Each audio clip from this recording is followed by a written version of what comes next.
Well, good afternoon, everybody. I want to welcome you to the Global Pain Association's special program. We come to you every Saturday at this time, every other Saturday for the months of October, November, December. My name is Ron Aaron Eisenberg. I have the honor and privilege of serving as your co host and moderator for today's program. The Global Pain Association topic for today, healing with humor, and we have a very special guest. Our friend, comedian Cleto Rodriguez, will be with us in just a couple of moments. Today's series is brought to you by River City Cardiovascular. They are a comprehensive, independent cardiology practice. Doctors are board certified cardiology physicians. They are licensed in Texas to treat all aspects of cardiac related illnesses. The practice has 5 locations in San Antonio and satellite offices in Floresville, Pleasanton, Pearsall, and Jourdanton.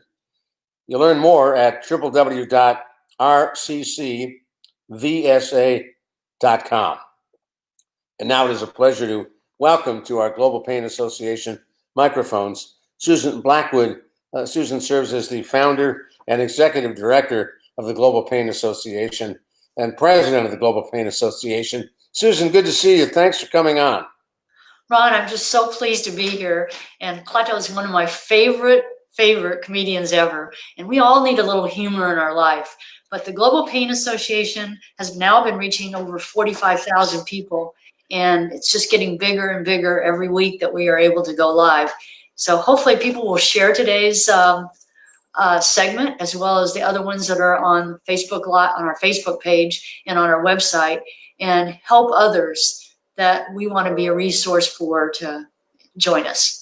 I want to encourage those who are watching us on Facebook to share us so that we can spread the word across this community and around the world. So if you are watching, down at the bottom of your screen, hit share, and you can share how humor can be helpful in combating global pain. Well, Susan, we're going to talk to you in just a little while. Again, and before I introduce our guest, let's watch him in action. Cleto, a major workout regret. I was the next day. It hurt to breathe. Oh man, a lot of stuff's been going on. Just celebrated my 19-year wedding anniversary. Thank you so much. Thank you. Yes. Oh man, it's so awesome. I mean, I took my wife on to dinner, and we exchanged gifts. We exchanged gifts. I bought my wife a beautiful necklace. You know what my wife bought me? P90X. P90X. How is that a gift? Have y'all seen, what I'm talking about? Have you seen the commercial like at 1 a.m. and like, hey, give me 90 days. I'll make you look like me. No, you won't. Has anyone here ever done P90X? Yeah, you've done it? How far did you get, man? Just a couple videos? Ma'am, I was on day 3 for 180 days. Let's just put it that way, okay? I mean, again...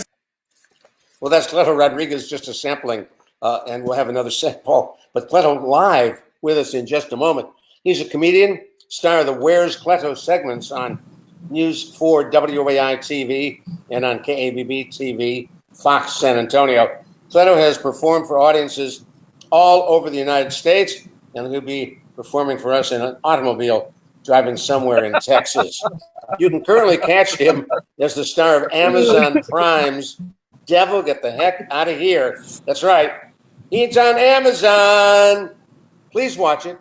The more streams Cleto receives means Amazon will ask him for more content, and that would be very good for Cleto and good for us because we love watching him. Hey, Cleto, good to see you. Thanks for joining us. Oh, thanks for having me. I appreciate it. Yeah, I'm in a car here in Rainy, Texas, getting ready to do a chili cook-off contest with my buddy Roman. So, yeah, we're just kind of out and about doing that. But thanks for having me. Well, you've got Roman with you, and it's a perfect time. The two of you sitting in the car has to be depressing. Tell us, what is it about comedy, comedians, and mental illness?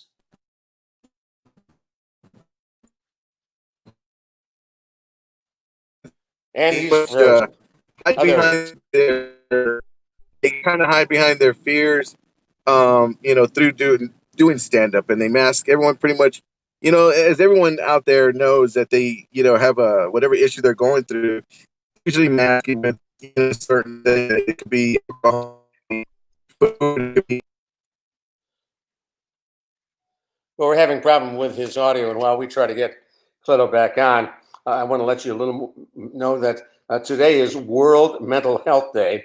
Last year, Cleto wore the green cape and mask of Nami Man for the San Antonio Nami chapter, and it was for him a very special occasion because he understands and has talked to many folks, comedians and others, who deal with sadness, who deal with depression, and who deal with a variety of mental illnesses. And so his commitment is dealing with those issues.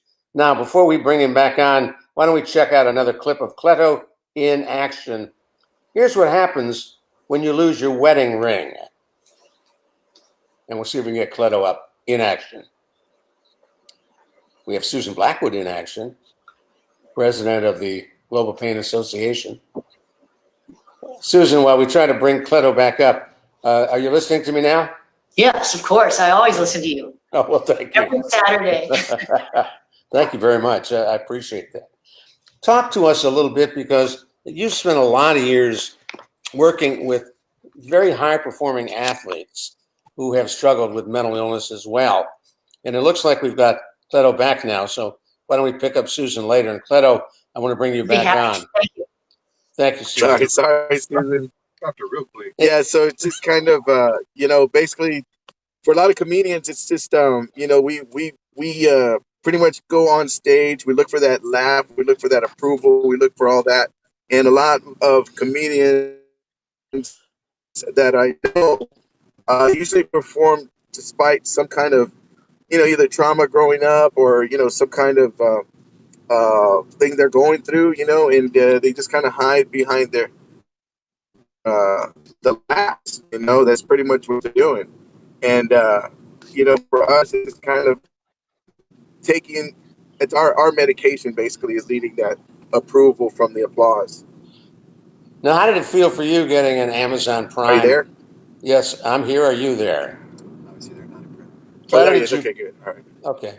Did you guys pay? I hear you now. Did you pay your cell phone bill? Yeah, I was about to say, you had a minute. Yeah, right.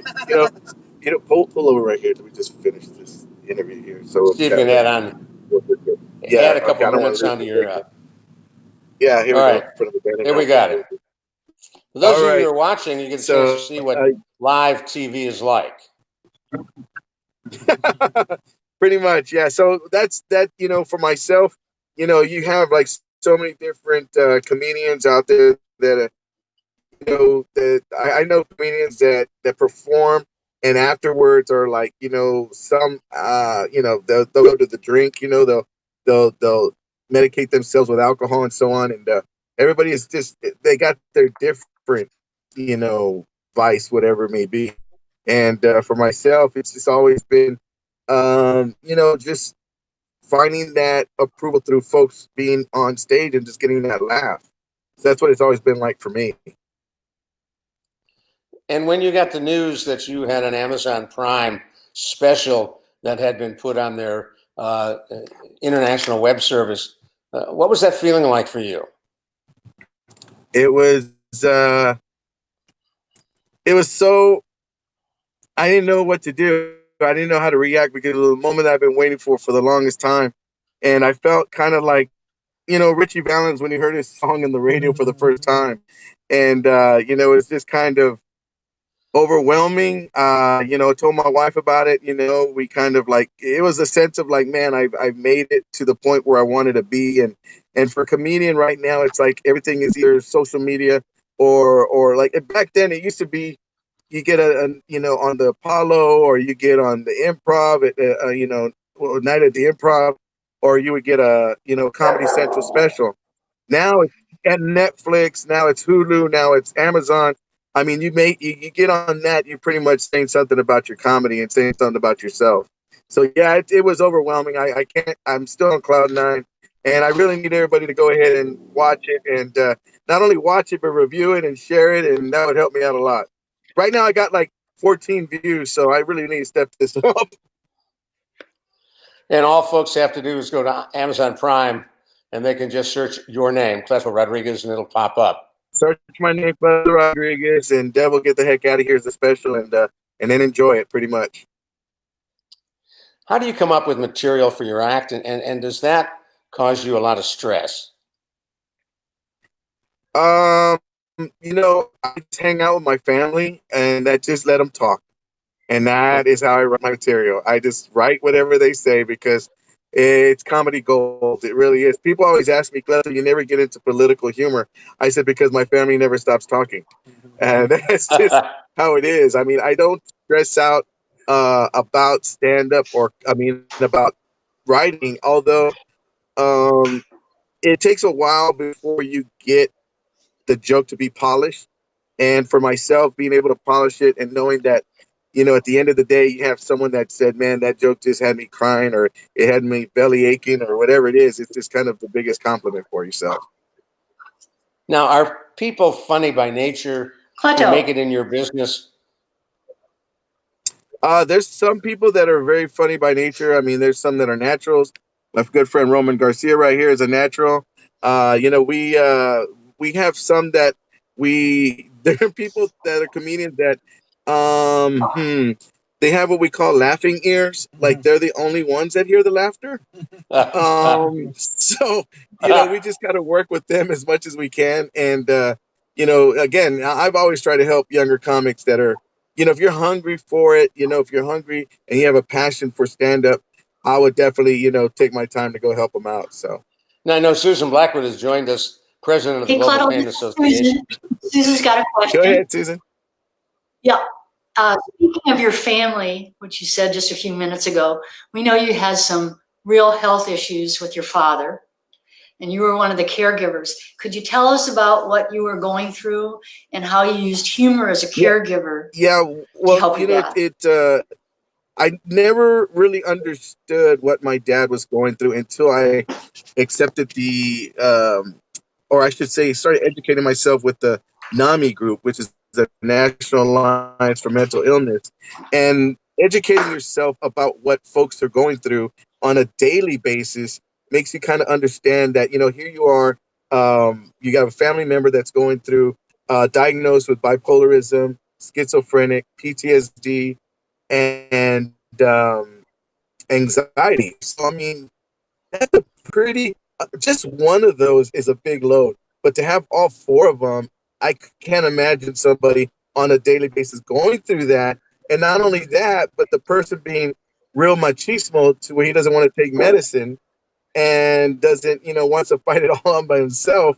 And this is an ex-Vietnam vet. So when, so he's telling me that people are after him and he wants to go after them, I'm kind of, I get a little worried because it's, talking about humor and playing with I always instill humor with my dad when he talks to me about, I feel like these voices, or I'm hearing voices, or someone's coming after me, or someone's, and he just switched moods just like that. And then he gets anxiety on top of it. It's like I kind of put the humor in like that, that's just your ex-girlfriend looking for you because you owe her money or something, and he's like, he looks at me and he's like, son, I think your mom dropped you a lot when you were a baby, right? Like all of a sudden now we're laughing at it. Now I put it on myself and being able to do that. And again, if you have somebody that's going through any of those on top of loneliness, depression, and so on, that's just it. You never know what they're going through. And you just never want to, you want to be able to be compassionate with them, to be able to say, you know what, this is a loved one that needs me. But then again, there's also those that you didn't know, like Robin Williams. We were talking about him a while back, and he had nobody knew the most famous comedian, was going through depression, and you just kind of, you have an overwhelming sense of compassion for these folks to go ahead and say,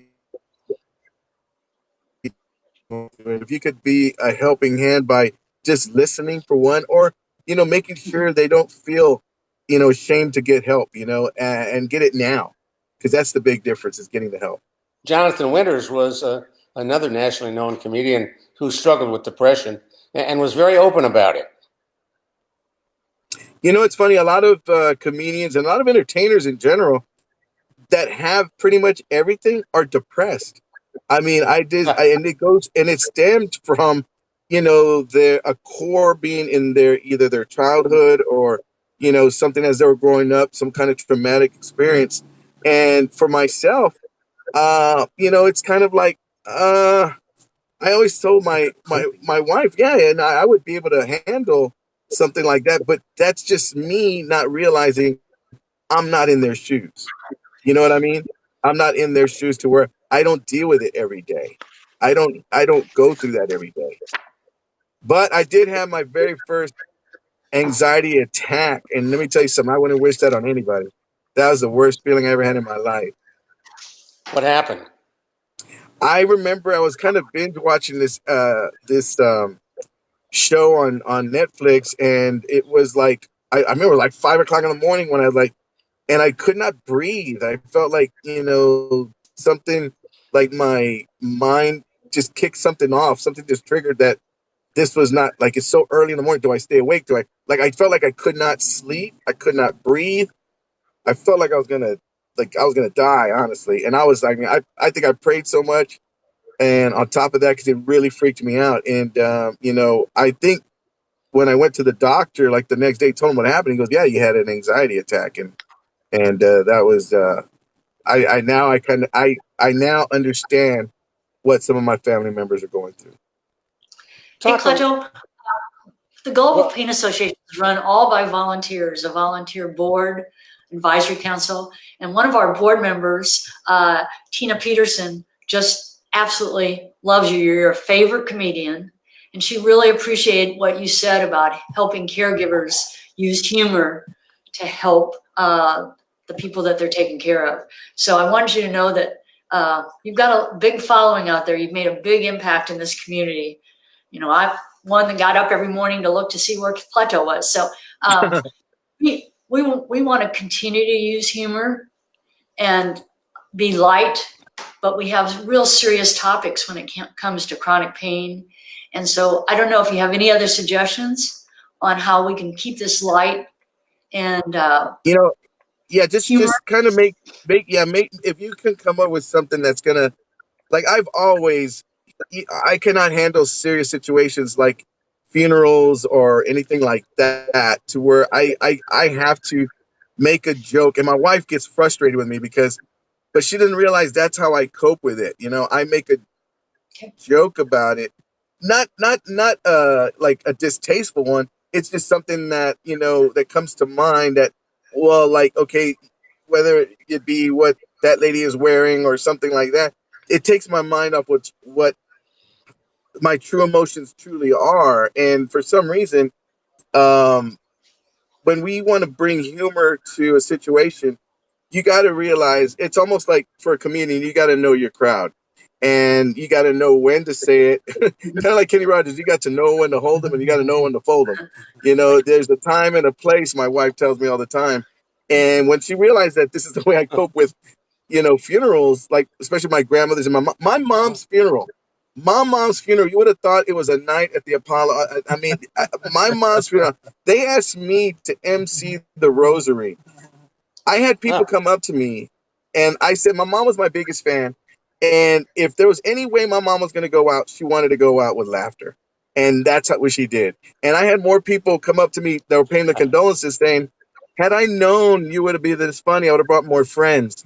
I had another friend of mine. Where can I buy a t-shirt? Where can I buy a t-shirt? They're like, you're gonna sell merch after this. Another person told me, can I do their mom and dad's funeral? I was like, it was just, my opening line was, if you can't, I want to thank everybody for coming to the rosary, but my mom owed you money, you came on the wrong day. And that just broke the ice to where everybody realizes, okay, you know what, this is not going to be a typical, my mom would have loved to go out that way. And I without a doubt know in my heart she was pleased with it. She was my biggest fan, and it was just I think the more you make people feel important and make them feel like they belong, and if you can do it with humor, then do it. Cleto, you changed your act Perfect. early on, where you went from the all booze, all profanity to the clean Cleto. How did that happen? Well, I married a beautiful Christian woman, and she wasn't having any of that dirty stuff. I can tell you that. And she was not having that at all. And I was trying to bring her to the dark side, and she was not having that either. So I actually kind of quit comedy, got myself right with God, and didn't realize what I was going to do. And I turned around, and my wife was like saying, you really need to go show what God's doing in your life, and what kind of blessing He's bringing to you, and but do it His way and do it clean. And next thing you know, I decided I wanted to do it just rolled off my tongue better. And I became a student of clean comedy, and I started studying folks like Milton Berle and Bob Hope and all these guys, and it just made a big impact on me as a comedian, and Bill Cosby as well. And so it's just it was a transformation that I thought it was gonna not only it was better for me in what my life was at now at this point, but it was also good for me for just separating myself from every other Latino comedian by being clean. Well, Cleto, we're going to let you get back on the road, and thank you to your chauffeur today, Roman. We appreciate that. He's available to drive for weddings, quinceaneras, and bar mitzvahs. Right. Just call Yeah. Roman Drives. Thank Uber, you. I'm Ubering on the side. Comedy's been a little dry right now. So. All right, go for it. Hey, Cleto, thank Thanks you for so much. having me. We appreciate it. You take care. You got it. Bye-bye. Appreciate it. Take care. Bye-bye. So, Susan, this was a pretty good example of what we have been trying to do with these Global Pain Weekend series. This program today talking about humor and ways in which it can affect chronic pain. Tell us a little more about the Global Pain Association. Well, thank you, Ron, and thanks to the Eisenberg Group and River City Cardiovascular for being a sponsor of today's event and all that they've done to make the series possible. But I was really pleased that we got a comment in from somebody that watches the series saying we need to talk about humor. And of course, all of us that when we wanted to say something about humor, we talk about Cleto. So I'm so glad he was able to make it. I know he's got a very busy schedule, but dealing with pain and encouraging humor, I think, is really very, very important. Global Pain started in 2017 and 18. We got kind of our board put together. In 2019, we had our first in-person segment. And then since then, we've been May through now and to the end of the year, being able to reach so many people with so many great topics. And so I'd like to encourage people to send more topics in. If they would like to, they can go to our website, globalpain.org, go under get involved, and they can send us topics, or they can make a donation, because all that helps. There's nothing too small in terms of a donation. We need all the help that we can get, and they'll see who our sponsors are, etc. And we're really pleased with the progress that we made, especially in the last 4 or 5 months. Well, Susan Blackwood, thank you so much. I want to remind folks, we're here every other week, every other Saturday at noon. And up next in 2 weeks on October 24th, Dr. Michael Golub will be talking about chiropractic care and pain relief. For the Global Pain Association and for Susan Blackwood, we're going to bring you a little clip of Cleto. My wife, when we were dating, she gave us, when you're dating, women will give you hints, They'll give you hints. They'll drop hints like crazy. Like my wife goes, I hope whoever asked me to marry them is original. Now, I proposed to my wife during a game of Pictionary. I thought it was original. I thought it was romantic. Her, not so much, okay? So here we are. Mind you, I'm a comedian, okay? So Pictionary is like charades, except you have to draw it on a board and they have to guess what it is. I drew a church plus a ring plus people. But I was So, I mean, this is the biggest day of my life, asking my wife to marry. And I was so nervous, I forgot to put the cross on the church. So my wife's sitting there guessing, pawn shop, yard sale, flea market. And I got mad. I go, no, it's will you marry me? Now, let me just say she's Latina, okay? Let me throw that out there. She goes, oh, you mean to tell me you're queen? That you're asking me to marry during a game of Pictionary? Ooh, where's our honeymoon? Candyland? She bought me that game, sorry, because she says that's what I was. And if I do that again, I'll be playing Uno. Does anybody know what that means? I'm still trying to figure that one out. And one thing I found out, too, after we got married is I made this mistake. Don't ever take your wife to a wedding that was better than yours. Oh, man, we went to this real nice fancy wedding. They had stuff like food.